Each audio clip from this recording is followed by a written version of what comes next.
Hi all, ಇವತ್ತು mutton ತಲೆಕಾಲು ಸಾಂಬಾರನ್ನ ಮಾಡೋಣ ಅಂತೇಳಿ ತರಿಸ್ಕೊಂಡಿದ್ದೆ. ಸೊ ಕಾಲಲ್ಲಿ ಸೂಪ್ ಮಾಡಿಬಿಟ್ಟು ತಲೆ ಮಾಂಸದಲ್ಲಿ ಸಾಂಬಾರು ಮಾಡೋಣ ಅಂತೇಳಿ ಮಾಡ್ಕೊತಾ ಇದ್ದೆ. ಹಾಗಾಗಿ ಇಲ್ಲಿ ಮಟನ್ ಸಾಂಬಾರ್ದು ರೆಸಿಪಿನ ನಿಮ್ಮ ಹತ್ರನೂ ಶೇರ್ ಮಾಡ್ಕೊಳ್ಳೋಣ ಅಂತೇಳಿ ಮಾಡ್ಕೊತಾ ಇದ್ದೀನಿ. ಇದಕ್ಕೇನಿಲ್ಲ, ಒಂದು ಕಡಾಯಿಗೆ 1 ಸ್ಪೂನ್ ಆಯಿಲ್ ಹಾಕ್ಕೊಂಡು ಈರುಳ್ಳಿ, ಬೆಳ್ಳುಳ್ಳಿ, ಶುಂಠಿ ಮತ್ತು ಮೆಣಸು, ಜೀರಿಗೆ ಮತ್ತು 1 ಏಲಕ್ಕಿ, ಚಕ್ಕೆ, ಲವಂಗ ಮತ್ತು ಸೋಂಪು ಇಷ್ಟನ್ನು ಹಾಕ್ಕೊಂಡು ನೀಟಾಗಿ ಎಲ್ಲನೂ ಬಾಡಿಸ್ಕೊಬೇಕು. ಆಮೇಲೆ ಟೊಮೊಟೊ ಹಾಕ್ಕೊಂಡು ನೀಟಾಗಿ ಎಲ್ಲನೂ ಫ್ರೈ ಮಾಡ್ಕೊಬೇಕು. ಅದು ಫುಲ್ಲು ಸಾಫ್ಟ್ ಆಗೋವರೆಗೂ ನೀಟಾಗಿ ಫ್ರೈ ಮಾಡ್ಕೊಬೇಕು. ಅದಾದಮೇಲೆ ಸ್ವಲ್ಪ ಅರಿಶಿಣ, ಸ್ವಲ್ಪ ಕಾಯಿ ತುರಿ ಮತ್ತು ಕಡಲೆ ಮತ್ತು ಸಾಂಬಾರು ಪುಡಿ, ನೀವು ಯಾವುದು ಮಟನ್ ಸಾಂಬಾರ್ಗೆ ಯೂಸ್ ಮಾಡ್ತೀರಾ ನೋಡಿ ಆ ಸಾಂಬಾರು ಪುಡಿನ ಹಾಕ್ಕೋಬೇಕು. ಮತ್ತು ಕೊತ್ತಂಬರಿ ಸೊಪ್ಪು ಮತ್ತು ಪುದೀನ ಸೊಪ್ಪು ಇಷ್ಟನ್ನು ಹಾಕ್ಕೊಂಡು ನೀಟಾಗಿ ಎಲ್ಲನೂ ಫ್ರೈ ಮಾಡ್ಕೊಬೇಕು. ಅದು ಲೋ ಫ್ಲೇಮಲ್ಲೇ ಫ್ರೈ ಮಾಡ್ಕೊಬೇಕು. ಪುದೀನ ಸೊಪ್ಪು ನೋಡ್ಕೊಂಡು ಹಾಕ್ಕೊಳ್ಳಿ, ಜಾಸ್ತಿ ಹಾಕ್ಕೊಂಡ್ರೆ ಅದೇ ಸ್ಮೆಲ್ ಬರುತ್ತೆ. ಸೊ ಹಾಗಾಗಿ ಸ್ವಲ್ಪನೇ ಆ್ಯಡ್ ಮಾಡ್ಕೊಳ್ಳಿ.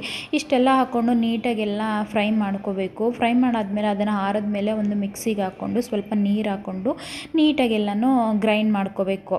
ಇದು ಯಾವ ಥರ ಅಂತ ಅಂದರೆ ಫುಲ್ಲು ಎಷ್ಟು ಸಾಫ್ಟ್ ಬರುತ್ತೆ ನೋಡಿ ಅಷ್ಟೂ ಸಾಫ್ಟಾಗಿ ಗ್ರೈಂಡ್ ಮಾಡ್ಕೊಳ್ಳಿ. ತುಂಬಾ ಟೇಸ್ಟಿಯಾಗಿರುತ್ತೆ. ಆ್ಯಂಡ್ ಇದನ್ನು ಈ ಥರ ಹುರ್ದು ಹಾಕೋದ್ರಿಂದ ಇದ್ರ ಟೇಸ್ಟೇ ಬೇರೆ ಇರುತ್ತೆ. ಹಾಗೆ ನೀವು ಜಾರ್ಗೆ ಎಲ್ಲ ಹಸಿದು ಹಾಕ್ಕೊಂಡು ಮಾಡಿಕೊಂಡ್ರೂ ಕೂಡ ಅದು ಬೇರೆ ಥರ ಟೇಸ್ಟ್ ಬರುತ್ತೆ. ಬಟ್ ಈ ಥರ ನೀವು ಮಾಡಿಕೊಂಡ್ರೆ ಸ್ವಲ್ಪ ಟೇಸ್ಟು ಡಿಫ್ರೆಂಟ್ ಅಂತ ಅನಿಸುತ್ತೆ, ತಿನ್ನೋದಕ್ಕೂ ರುಚಿ ಚೆನ್ನಾಗಿರುತ್ತೆ. ಸೊ ಇವಾಗ ನಾನಿಲ್ಲಿ ಗ್ರೈಂಡ್ ಮಾಡ್ಕೊತಾ ಇದ್ದೀನಿ. ಗ್ರೈಂಡ್ ಮಾಡಾದಮೇಲೆ ನಿಮ್ಗೆ ಎಷ್ಟು ಕ್ವಾಂಟಿಟಿಲಿ ನೀರು ಬೇಕು ನೋಡಿ ಆ ನೀರನ್ನ ಹಾಕ್ಕೊಂಡು ಕುಕ್ಕರಲ್ಲಿ ಕ್ಲೋಸ್ ಮಾಡಿ ಎಷ್ಟು ವಿಜಿಲು, ನಾನಿಲ್ಲಿ ಒಂದು 7 ವಿಜಿಲ್ನ ಕೂಗಿಸ್ಕೊಂಡಿದ್ದೀನಿ. ನಿಮ್ಗೆ ಎಷ್ಟು ಬೇಕು ನೋಡಿ ಅಷ್ಟು ವಿಜಿಲ್ನ ಕೂಗಿಸ್ಕೊಂಡ್ರೆ ಮಟನ್ ಸಾಂಬಾರು ರೆಡಿನೇ ಆಗಿಬಿಡುತ್ತೆ. ಇನ್ನಿಲ್ಲಿ ಬ್ರೈನ್ ತೊಗೊಂಬಂದಿದ್ರಲ್ವ ಅದನ್ನು ಕೂಡ ಬಟ್ಟೆಲಿ ಕಟ್ಟಿ ಸಾಂಬಾರಿಗೆ ಹಾಕಿದ್ದೆ. ಸೊ ನಮ್ಮದು ಮಧ್ಯಾಹ್ನದ ಊಟ ಈ ಥರ ಇದೆ ನೋಡಿ. ಇನ್ನು ನಾನು ಕಾಲಲ್ಲಿ ಸೂಪ್ ಮಾಡ್ಕೊಂಡಿದ್ದೆ. ಹಾಗೆಯೇ ತುಂಬಾ ಟೇಸ್ಟಿಯಾಗಿರುತ್ತೆ ಈ ವೆದರ್ಗಂತೂ.